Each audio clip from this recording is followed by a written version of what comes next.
Днес съм в магазина на Вето, уреди за вграждане в София и съм тук, за да ви покажа една много вкусна рецепта, а освен това ще ви покажа и уредите на Bosch, които са иновативни и супер функционални. Хайде!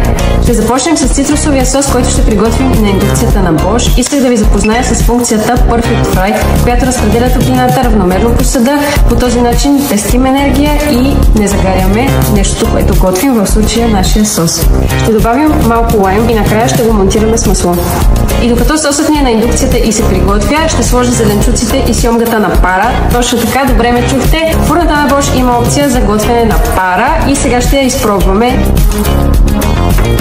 Ще ви изненадам приятно, като ви кажа още една тайна. Фурната на Bosch е с пиролиза. Ако не знаете какво значи това, пиролизата е самопочистване на фурната. Това е мечтата на всяка домакиня. Bosch цени времето ни и затова е създал точно такава функция, която да самопочиства цялата фурна. Освен че Bosch цени времето ни, обръща внимание на околната среда, като политиката им е насочена към опазване на околната среда и намалянето на вредните емисии при производството на техните електроуреди. А сега е време да видим какво сме сътворили. Зеленчуците почти са готови, сосът ни е готов и е време да сгубим нашето ястие. Фурната има интуитивна функция Hot Air Gentle, чрез която пестим енергия докато готвим. Вентилатора разпределя равномерно температурата в цялата фурна. Да не забравя да спомена, че готвенето на пара е едно от най-популярните и най-здравословни техники за приготвяне на храна.